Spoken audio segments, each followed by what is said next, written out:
ইসলামী ছাত্র সংগঠন হচ্ছে ছাত্র শিবির, সেখানে হচ্ছে যে তারা আসলে ইসলামী শাসনতন্ত্রটা হচ্ছে যে কায়েম করতে চায়। তখন যখন বলবে যে এই তোমরা বুরকা পরো, এই তোমরা হচ্ছে যে পাঞ্জাবি পায়জামা পরে তোমাদেরকে আসতে হবে, ঘুরতে হবে, ফিরতে হবে, তখন কিন্তু কেউ দেখবেন যে ওটাকে প্রমোট করতেছে না। সবাই লিবারিজম চায়, কেউ কিন্তু চায় না যে তার উপরে হচ্ছে যে কেউ কোনো চাপিয়ে দেওয়ার সিদ্ধান্ত আসুক। আসলে এখন জানেন, বিশ্বাস করেন, যদি হচ্ছে যে ক্লাসে আসি, ক্লাস থেকে যাই, যাকেই দেখি এখন মনে হয় যে আল্লাহ, ছাত্র শিবির আগে ভাবতাম কি তাদের দাঁড়িয়ে আছে, তারা মনে ছাত্র শিবির। কিন্তু দেখি যে এখন আসলে যারা ছাত্র শিবির করতেছে তাদের ওই রকমভাবে কিছু না, তারা জেনারেল স্টুডেন্টের মধ্যে।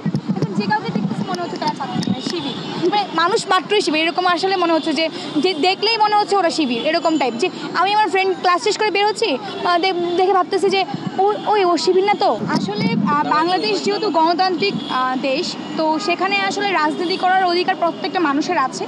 প্রত্যেকটা মানুষের নিজ নিজ জায়গায় তার মতাদর্শ থাকবে। আমি একজন নিরপেক্ষ মানুষ, আমি কখনো আগে কোনো সংগঠন করিনি এবং কোনো রাজনৈতিক দলের সাথে আমি সম্পৃক্ত নই। তবে যেহেতু গণতান্ত্রিক রাষ্ট্রে আমি বাস করি, কারোর মতাদর্শ, কারোর আদর্শকে আমি কখনোই হচ্ছে যে নেতিবাচকভাবে দেখব না। যে যার জায়গা থেকে তার মতাদর্শে থাকতেই পারে।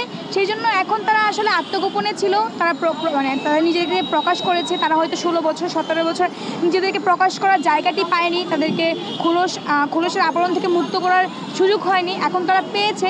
কিন্তু আমরা কখনোই বারবার বলেছি, 9 দফা দাবির মধ্যেও ছিল, এখনও বারবার বলছি যে দলীয় লেজুর ভিত্তিক যে ছাত্র রাজনীতি ছিল সেটি আমাদের ক্যাম্পাসে কখনোই ফিরবে না। সেটি যদি কখনো আবার ফিরে, সেটা নিয়ে আসলে আমরা সবসময় সোচ্চার থাকবো। আমরা চাই ডাকসু ভিত্তিক যেই ছাত্র রাজনীতি আছে সেটি থাকবে এবং সুষ্ঠু রাজনীতি থাকবে ক্যাম্পাসে। আপনার বক্তব্য? শিবিরের নাম শুনলেই আমরা শুনে একটা আতঙ্ক। কিন্তু আপনার নিজের চোখে এখন পর্যন্ত শিবিরের এমন কোনো কার্যক্রম দেখছেন যেটা দৃষ্টিকটু বা খারাপ? না, এখনও পর্যন্ত আমার চোখে পড়েনি যে ওরা কোনো কাজ করছে সেটা দৃষ্টিকটু বা খারাপ। সো আমরা আসলে দেখেছি যে বৈষম্যবিরোধী ছাত্র আন্দোলনের ব্যানারে তারা কাজ করে খুবই স্বতঃস্ফূর্তভাবে কাজ করেছে। তখন কিন্তু তারা নিজেরাও পরিচয় দেয় না যে আমরা হচ্ছে যে শিবিরের আমরা আপনাদের এই করতেছি ওরকম কিছু। তো আমরা তাদের সবগুলো কাজই এখনও পর্যন্ত ইতিবাচক দেখেছি, ক্যাম্পাস ভিত্তিক যেই কাজগুলো।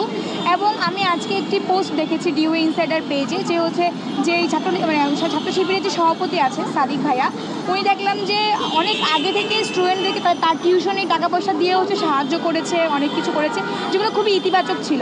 হয়তো তিনি তার নিজেকে রিভিল করেনি, কিছু করেনি, সাধারণ শিক্ষার্থী হিসেবেই ছিল। এখন যেহেতু উনি রিভিল করেছে, আশা করি যে উনি ওনার কার্যক্রমগুলো খুব ভালোভাবে চালাবে এবং ছাত্রদের পক্ষেই থাকবে, ছাত্রদের হয়ে কাজ করবে, কোনো অত্যাচার নিপীড়ন ওরা করবে না। কেউ কেউ বলছে ছাত্রলীগ আবার শিবিরের বেশি ফিরে আসার চেষ্টা করছে। না, এই মধ্যে আমরা ইতিমধ্যে আমরা দেখেছি যে জিনিসগুলো ভাইরাল হয়েছে কি, ওই যে ছাত্র শিবিরের যেই সম্পাদক, সাধারণ সম্পাদক, উনি কিন্তু ছাত্রলীগের সাথে বেশ কয়েকটি ছবি ভাইরাল হয়েছে। কিন্তু উনি কিন্তু আপনারা যদি বিভিন্ন নিউজ দেখেন, উনি কিন্তু নিজে সেই জায়গাটা পরিষ্কার করেছেন যে উনি ছাত্রলীগের কোনো পোস্টেড ছিল না।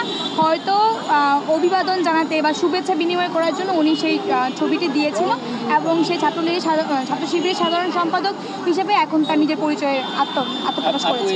শেষ প্রশ্ন আমি করি। শেষ প্রশ্ন হচ্ছে, এতদিন শিবির বা যেই ফ্রেন্ড তাদের সাথে একসাথে কাজ করা হয়েছে, কিন্তু হঠাৎ করেই তাদের একটা চরিত্র আত্মপ্রকাশ হয়েছে, এই অনুভূতিটা আসলে কেমন?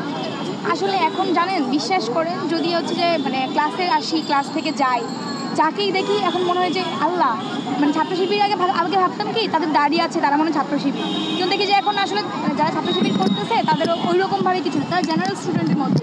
এখন যে কাউকে দেখতেছে মনে হচ্ছে তারা ছাত্র শিবির, মানুষ মাত্রই শিবির এরকম আসলে মনে হচ্ছে যে দেখলেই মনে হচ্ছে ওরা শিবির এরকম টাইপ। যে আমি আমার ফ্রেন্ড ক্লাস শেষ করে বের হচ্ছি, দেখে ভাবতেছি যে ও শিবির না। তো ইভেন আমার ক্লাসমেট যারা আছে অনেকেই দেখেছি শিবিরকে প্রমোট করে হচ্ছে যে বিভিন্ন পোস্ট করছে, বিভিন্ন করছে। আবার তাদের সম্পর্কেও আসলে আমার প্রশ্ন লাগে মনে, যে তারা কি শিবির কিনা আসলে।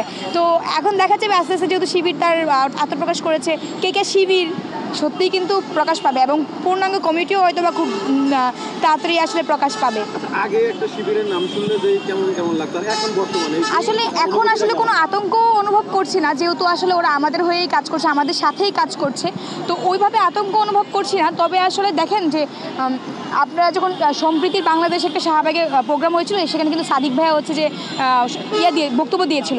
তো তখন আসলে দেখবেন যে ওনার জনপ্রিয়তা কত, এত মানুষ হচ্ছে তার এত মানুষ চিল্লায় চিল্লায় উঠছে তখন যখন সে বক্তব্য দিতে আসছে। তো আমার মনে হয় কি, আমি আমার নিজের জায়গা থেকে বলবো যে জামায়াতে ইসলামী ছাত্র সংগঠন হচ্ছে ছাত্র শিবির, সেখানে হচ্ছে যে তারা আসলে ইসলামী শাসনতন্ত্রটা হচ্ছে যে কায়েম করতে চায়, তাদের শাসনতন্ত্রটা বা গঠনতন্ত্রটা হচ্ছে ইসলামী শাসনতন্ত্র নিয়ে।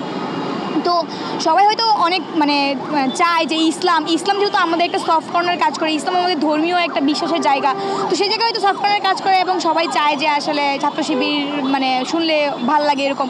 কিন্তু যদি ভোট যায় দিন শেষে, তখন গিয়ে দেখবেন যে আসলে যারা পরিচিত বাংলাদেশে, আসলে যারা খুবই পরিচিত ফেস তারাই ভোট পাবে।